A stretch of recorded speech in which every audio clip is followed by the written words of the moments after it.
Assalamualaikum, salam Malaysia Madani, Kanta 744 pagi. Kami mulakan dengan rangkuman berita utama dalam segmen Esensi. 50,000 tempat disediakan kepada generasi muda Felda untuk melanjutkan pelajaran dalam bidang pendidikan TVET. Datuk Seri Dr. Mazahid Hamidi berkata peluang itu ditawarkan di lebih 1,300 institusi TVET kepada generasi kedua hingga kelima.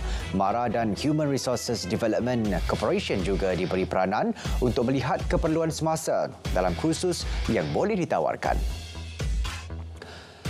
Dana pemberian khas sebanyak RM300 juta bagi Sabah dan Sarawak untuk tahun depan masih dikekalkan Kerajaan Persekutuan. Menurut Timbalan Perdana Menteri, formula pemberian khas yang dibentang sebelum ini masih belum dimuktamad. Ia selari mengikut tuntutan kedua-dua wilayah itu seperti termaktub mengikut Perkara 112D Perlembagaan Persekutuan. Pertumbuhan segitiga subwilayah Indonesia, Malaysia, Thailand IMTGT merekodkan nilai dagangan $727 bilion Amerika pada tahun 2022 berbanding $618 bilion Amerika pada 2021. Menurut Menteri Ekonomi, kemajuan terbaik adalah sektor pertanian dengan tumpuan peningkatan jaminan makanan, menerusi pertanian pintar dan teknologi baharu. Malaysia turut menyatakan sokongan mempercepat penyelesaian rangka kerjasama IMTGT mengenai imigresen, kastam dan kuarantin serta kerjasama minyak sawit. Kementerian Kesihatan dalam kesiapsiagaan tinggi menghadapi segala kemungkinan berhubung kewujudan penyakit X di negara ini. Antara persediaan dibuat berpandukan pengalaman menangani situasi pandemik COVID-19. Ini termasuk beberapa penyakit lain seperti virus Nipah, SARS dan sindrom pernafasan virus corona Timur Tengah. PBT diarah melaksanakan pemantauan dan keperluan penambahbaikan terhadap infrastruktur awam di kawasan berisiko banjir susulan peralihan fasa monsun Timur Laut. KPKT memaklumkan pasukan gerak cepat juga akan diletakkan dalam keadaan bersiap siaga. Lebih 15,000 anggota GBPM beserta kekuatan logistik bersedia untuk digerakkan sebagai persediaan menghadapi banjir.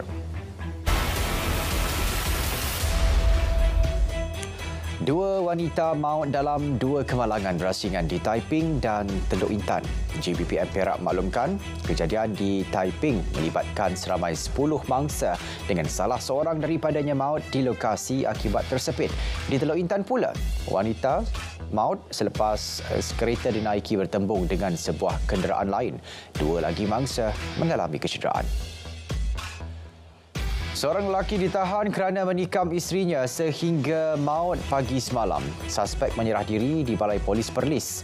Siasatan awal mendapati berlaku pertengkaran sebelum suspek bertindak menikam mangsa menggunakan sebilah pisau di bahagian dada kiri. Kedua-dua anak pasangan itu berusia 8 dan 10 tahun dihantar ke rumah pengasuh sebelum suspek menyerah diri. Dan kes disiasat di bawah Seksyen 302 Kanun Keseksaan. 21 individu termasuk 2 warga asing ditahan dipercayai terlibat kegiatan judi dalam talian dan loteri awam tanpa lesen. Kesemua suspek lingkungan usia 19 tahun hingga 56 tahun itu ditahan menerusi obdadu yang dijalankan serentak di 18 premis seluruh Johor. Sebuan merampas 21 telefon bimbit, 10 mesin cetak mudah alih dan wang tunai RM3,053. Seorang penunggang motosikal wanita ditahan atas kesalahan tiada lesen kenderaan motor dan perlindungan insurans. Semakan rekod JPJ mendapati cukai jalan motosikal tersebut telah tamat tempoh sejak 20 tahun lalu. Notis saman telah dikeluarkan kepada wanita tersebut yang boleh dikenakan hukuman denda sebanyak RM2,000 jika sabit kesalahan. Motosikalnya juga turut disita. Semua urusan perkhidmatan menerusi aplikasi MyJPJ dijangka dapat digunakan sepenuhnya pada tahun 2025. Perubahan itu selaras dengan hasrat jabatan berkenaan ke arah pendigitalan secara penuh perkhidmatannya. Antara perkhidmatan yang boleh digunakan di aplikasi tersebut termasuklah pembaharuan lesen memandu dan lesen kenderaan motor. Jabatan Kesihatan Negeri Sembilan menasihatkan orang ramai agar peka dengan tahap kualiti udara di kawasan masing-masing dan mengambil langkah pencegahan. Keperluan itu bagi mengurangkan kesan kesihatan akibat cuaca jerebu.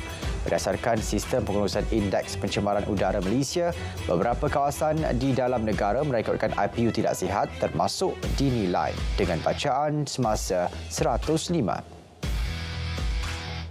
Orang ramai dinasihat tidak melakukan aktiviti pembakaran terbuka yang boleh memburukkan keadaan jerebu rentas padan yang sedang berlaku di Sarawak.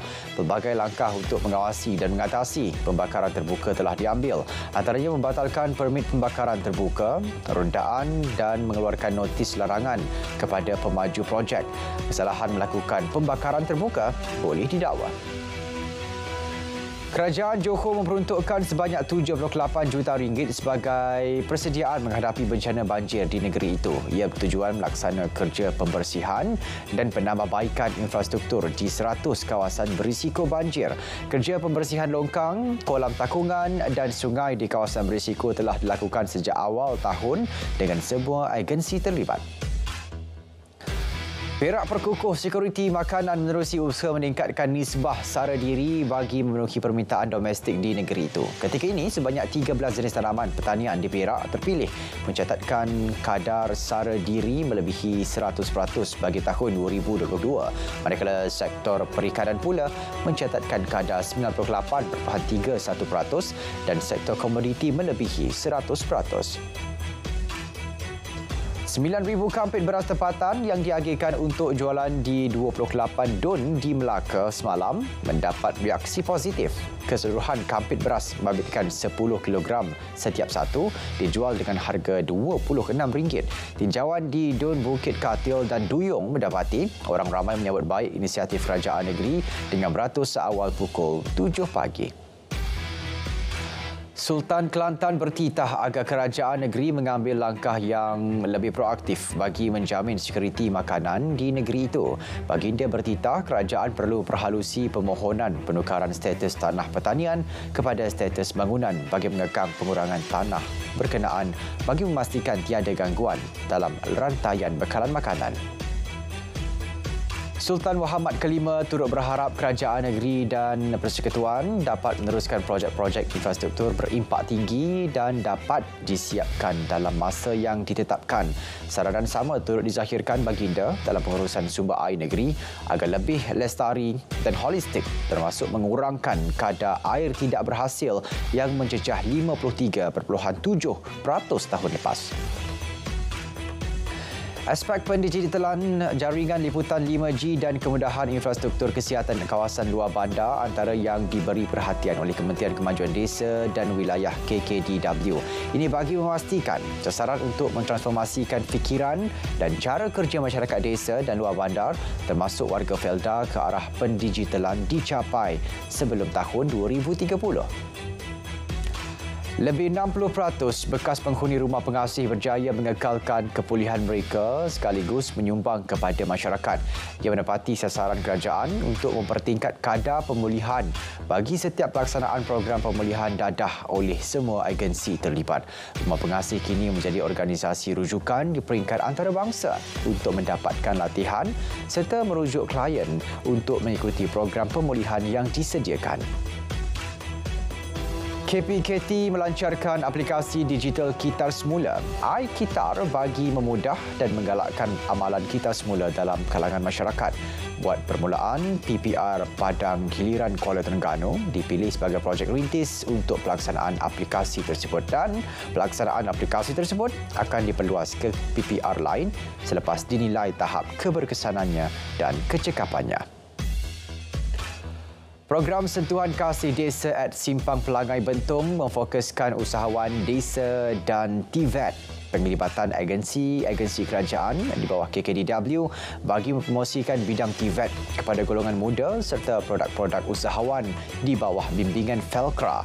Penglibatan Get Mara pula bagi memberikan perkhidmatan percuma sekaligus mempromosikan institusi itu kepada golongan muda. Festival Budaya Putrajaya bakal dijadikan acara tahunan selepas mendapat reaksi menggalakkan pelbagai pihak. Perdana Menteri berkata, ia penting dalam martabatkan seni dan budaya negara yang memiliki keunikan berbeza. Bertemakan perpaduan melalui seni budaya, festival selama 4 hari itu berjaya mengangkat potensi destinasi pelancongan serta tradisi seni negara ke peringkat antarabangsa. Dalam usaha martabatkan seni dan warisan negeri, program penyemarakan seni budaya My Pakat Hingga Perlih 2023 dilaksana. Program selama 2 hari itu turut menjadi salah satu rujukan ilmiah kepada generasi akan datang. Ia menghimpunkan pelbagai kesenian termasuk awang batil, silat serta tarian daripada pelbagai bangsa.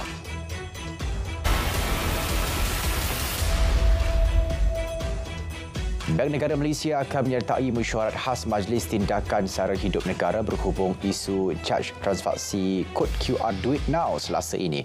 Timbalan Menteri KPDN berkata mesyuarat diadakan bagi memastikan caj dikenakan itu tidak memberi kesan terhadap usaha ke arah digitalisasi negara selaras rancangan Malaysia ke-12.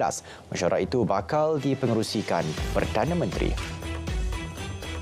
Jumlah pendapatan ekspor koko negara mencecah 4.364 bilion ringgit bagi tempoh Januari hingga Julai tahun ini.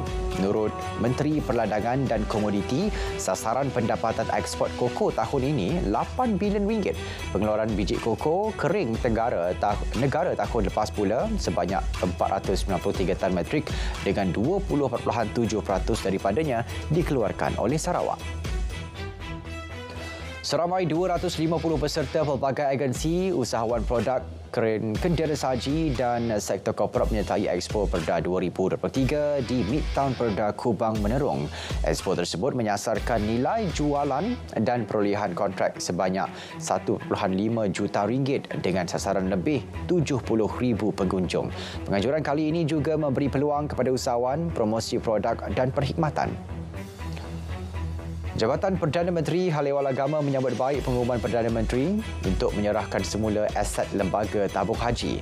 Keputusan itu dibuat selepas mengambil kira keupayaan dan kestabilan kewangan TH sekarang setelah kejayaan Pelan Penstrukturan dan Pemulihan. TH juga akan memulakan perbincangan secara rasmi bersama Menteri Kewangan untuk langkah pentadbiran pengambilan semula asetnya. KKD akan terus menyokong dan memberi peluang kepada industri animasi tempatan berikutan pencapaian luar biasa dalam bidang animasi dan kandungan digital. Ia termasuk sokongan melalui program bakat, geran, festival animasi dan inisiatif perniagaan.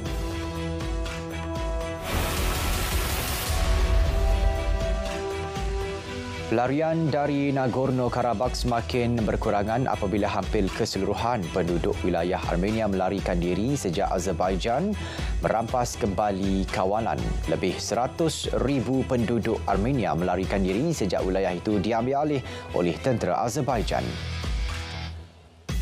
Susulan letupan bom di wilayah Balochistan, Barat Daya Pakistan pada Jumaat, 52 disahkan terbunuh manakala berpuluh-puluh yang lain cedera. Seorang pegawai kanan polis antara yang maut. Insiden berlaku berhampiran masjid di kawasan Korakan, daerah Mastong. Seorang anggota Hamas terbunuh semasa pertempuran dengan tentera Israel di tebing barat. Muhammad Jibril meninggal dunia akibat ditembak di El Bireh, Timur Laut Ramallah. Sekurang-kurangnya 242 rakyat Palestin terbunuh sejak awal tahun ini akibat konflik Israel-Palestin. Seluruh New York City, Long Island dan kawasan sekitarnya diisytihar darurat selepas ribut dan hujan lebat membanjiri laluan kereta api, bawah tanah dan jalan raya. Ribut Ophelia membawa hujan lebat menyebabkan penerbangan ditangguhkan. Ribut kuat menyebabkan sebahagian besar sistem kereta api bawah tanah Big Apple ditutup. Indonesia haramkan transaksi e-dagang dalam platform TikTok. Langkah tersebut berkuat kuasa serta-merta bertujuan melindungi peniaga yang memiliki premis. Ini kerana harga ditawarkan e-dagang terlalu murah telah menjejaskan perniagaan IKS. Saudara, Kanta 7.44 pagi berakhir di sini. Assalamualaikum, salam Malaysia Madani, tekad perpaduan, penuhi harapan.